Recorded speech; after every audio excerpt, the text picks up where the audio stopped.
Welcome back जी। एक बार फिर मैं आपको खुशामदीद करता हूँ इस प्लेटफॉर्म पर। पीएसएल के हवाले से कुछ अपडेट्स लेके यहाँ पर आपके सामने हम पेश हुए हैं। पीएसएल की एक फ्रेंचाइज थी मुल्तान सुल्तान, जिसकी हमने आपको सारी चीजें बताई थी कि किस तरीके से कि उनका ऑक्शन हुआ और फिर उनको रीब्रांड करके एक नया नाम दिया गया था। उसके साथ एक और चीज भी थी कि सियालकोट स्टैलियंस के हवाले से आप कुछ मुख्तलिफ खबरें सुन रहे थे कि उनकी ओनरशिप के हवाले से क्या मसले चल रहे हैं, और वो सारी चीजें आपके सामने। तो आज उस उन दोनों टीम्स की और उनकी एक जिसे कहते हैं आपके सामने कुछ हिस्ट्री बताते हैं, क्या क्या कैसे हुआ, एक टाइमलाइन रखते हैं और बताते हैं कि एंड पे क्या फैसला हुआ। सबसे पहले तो आपको बताते चलें कि 10 साल का कॉन्ट्रैक्ट था पीएसएल एक्स तक। हमने देखा था कि जो सारी फ्रेंचाइज थी, 6 फ्रेंचाइज थी, उनका जो कॉन्ट्रैक्ट था पीएसएल मैनेजमेंट के साथ, वो पिछले पीएसएल के बाद हमने देखा कि वो एंड हो गया। अब उसके बाद कॉन्ट्रैक्ट रिन्यू होना था, तो हमने देखा कि 5 टीमों ने मुल्तान सुल्तान के अलावा जो बाकी सारी 5 फ्रेंचाइजी थी, उन्होंने अपना कॉन्ट्रैक्ट रिन्यू किया, लेकिन अली तरीन ने वहां पर फैसला किया कि वो अपना कॉन्ट्रैक्ट रिन्यू नहीं करेंगे। ये बात है नवंबर 25 2025 की।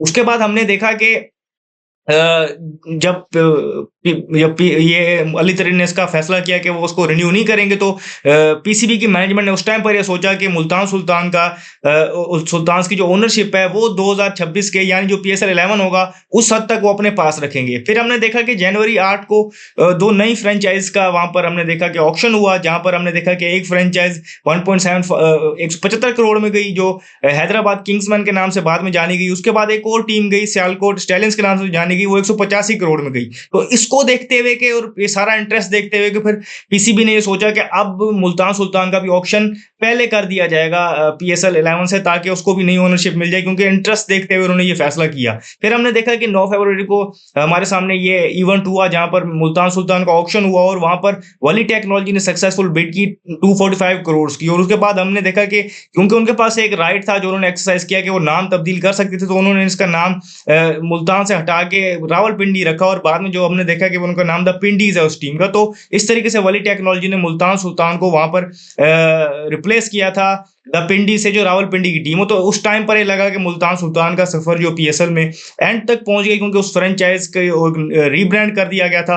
तो वहां पर हमें लगा कि सफर एंड हो गया है। अब आज मार्च 3 2026 को यह फैसला हुआ कि जो सियालकोट स्टैलियंस थी उनको रीब्रांड करके वापस मुल्तान सुल्तान नाम रखा गया, और यहाँ पर हमने देखा कि ओनरशिप चेंज हुई है। और फिर जो फीस थी, क्योंकि इससे पहले जो सियालकोट स्टैलियंस ने सक्सेसफुल बिड की थी वो 185 करोड़ की थी, लेकिन आज हमने देखा कि ये बढ़ के 200 करोड़ होगी। और इस तरीके से ये सियालकोट स्टैलियंस की जो टीम है उसका सफर इतने तक ही था और वो खत्म हो गया, मुल्तान सुल्तान से वापस आ गई है। अब यहाँ पर सियालकोट, जिससे मैंने मुल्तान सुल्तान की आपको सारी हिस्ट्री बता दी कि किस तरीके से वो सारी चीजें हुई। अब यहाँ पर सियालकोट स्टैलियंस जो आज रीब्रांड हुई है, इसके हवाले से एक छोटी सी ब्रीफ में आपको टाइमलाइन देता हूँ कि 8 जनवरी को, जिस तरह मैंने आपको बताया कि ओजी ग्रुप ने सक्सेसफुल बिड की थी 185 करोड़ की, और उन्होंने यहाँ पर ये इस टीम की, जैसे कहते हैं आपको कि सक्सेसफुल बिडिंग के बाद ये टीम हासिल कर ली थी, और उन्होंने इसका नाम सियालकोट रखा और बाद में सियालकोट स्टैलियंस रखा। फिर हमने देखा कि 20 जनवरी को वो सारे जो पार्टनर्स थे उसमें से एक पार्टनर छोड़ गया।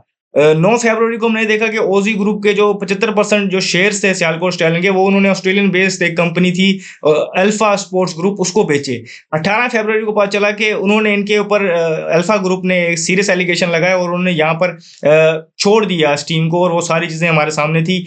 हमने देखा कि बाद में 22 फरवरी को हमारे सामने ये बात आई कि अब नई पार्टी जो है वो अग्री हो गई है इसके 90% या किसी जगह पर 98 है, किसी जगह पर 99% जो है वो शेयर्स लेने के लिए राजी हो गई। और वहां पर उस टाइम पर नाम चल रहा था सबके सामने, जो गौहर शाह हैं, जो हमने देखा कि मुल्तान सुल्तान की बिड भी करने आए हुए थे, और वहां पर वो आउट बिड हो गए थे, और वहां पर वो बड़ा इमोशनल नजर आ रहे थे, वो लेना चाह रहे थे मुल्तान सुल्तान, बहुत ज्यादा जिसे कहते हैं वहां पर इन्वॉल्व थे। फिर हमने देखा कि ऑक्शन वाले दिन वो कोयटा ग्लैडिएटर के कैंप में बैठे थे। अब हमने देखा कि बाद में ये चीज सामने आई कि उन्होंने 98%, किस जगह पर 99% शेयर्स बताया जा रहा है कि जो वो ले लिए हैं वहां पर सियालकोट स्टैलियंस के। तो उसके बाद जब ये अनाउंस हुआ तो ऑफिशियली भी अनाउंस नहीं हुआ था, अनऑफिशियल था और कुछ चीजें चल रही थी, तो सबने ये माइंड में बना लिया था कि अब क्योंकि उनके पास ये ओनरशिप आ गई है तो वो वापस इसको मुल्तान सुल्तान का नाम देंगे सियालकोट स्टैलियंस से हटा के। तो हमने देखा कि आज हमारे सामने वो ऑफिशियल आ गई है, और अब ओनरशिप भी उनके पास आ गई है। वो फेस है उसका सियालकोट स्टैलियंस जो टीम थी, जिसका ये सफर था कि कुछ महीने में वो टिक पाए, और फिर अब देखा कि वो 200 करोड़ में वापस मुल्तान सुल्तान के पास चली गई है। तो इस तरीके से सारी चीजें अनफोल्ड हुई। मैंने कहा ये आपको बताया चलूं कि किस तरीके से पहले मुल्तान सुल्तान का जो ऑक्शन हुआ वो वहां पर हमने देखा कि वली ग्रुप ने उसको पिंडी की टीम में कन्वर्ट किया। फिर जो एक दो नई टीमों का ऑक्शन हुआ था, एक हैदराबाद किंग्समैन थी, दूसरी की सियालकोट स्टैलियंस। तो सियालकोट स्टैलियंस इवेंट से पहले ही हमने देखा कि उनके अंदर जो है वो ओनरशिप के मसले मसाइल चलते रहे और वो सारी चीज़ें होती रही। रोज़ उन्होंने एक एक तरीके से आप बताएँ तो ऑनेस्ट ओपिनियन ये है कि उन्होंने जो ये ओनरशिप दिखाई, वो उन्होंने एक तरीके से लीग की साख को हर्ट करने की बहुत ज़्यादा कोशिश की।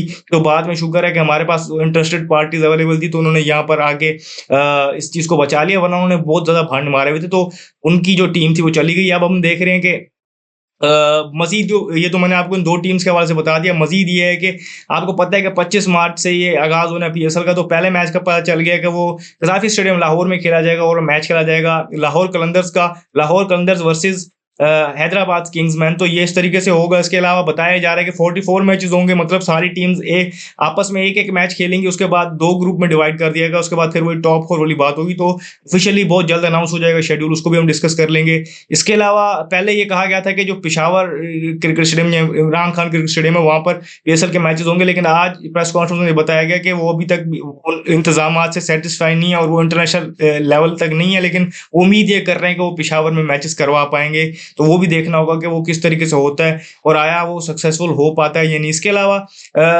जिसे हम कहते हैं कि मीडिया राइट्स और वो सोशल मीडिया राइट्स और सारी चीज़ों के हवाले से भी पीएसएल ने एक जिसे कहते हैं कि रिमार्केबल लीप लिया वहाँ पर। अब यहाँ आप पीएसएल की एनुअल फीस के हवाले से देखें तो यहाँ पर भी जिसे कहते हैं एक सिग्निफिकेंट अमाउंट है और वो जो आपको आईसीसी से शेयर मिलता है उससे ज़्यादा के हवाले से आपको इस मद में मिलेगा। तो ये भी एक हवाले से बेहतर ही है। तो सारी चीज़ें थी जो मैंने कहा आपको यहाँ पर बताएं कि किस तरीके से एक ब्रीफ हिस्ट्री मैंने दी आपको कि क्या क्या हुआ, किस तरीके से हुआ। और अब फाइनली हमने देखा कि हमारे पास 8 जो टीम्स हैं वो पीएसएल की आ गई हैं, जिसमें अब मुल्तान सुल्तान की वापसी होगी और सियालकोट स्टैलियंस निकल गई हैं। पिछली 5 फ्रेंचाइजीज एज इट इज़ मौजूद हैं। फिर हमारे पास छठी टीम के तौर पर पिंडीज आ गई थी। फिर जो 7वीं टीम थी वहाँ पर हैदराबाद किंग्समैन थी। 8वीं टीम सियालकोट स्टैलियंस। अब सियालकोट स्टैलियंस चली गई और मुल्तान सुल्तान की वापसी हो गई है। तो ये 8 टीम्स इस तरीके से यहाँ पर मौजूद हैं। तो ये पीएसएल 11 के हवाले से कुछ अपडेट्स थी, मैंने कहा मैं आपसे शेयर करूँ। इस वीडियो में फिलहाल इतना ही। मुझे दीजिए शुक्रिया।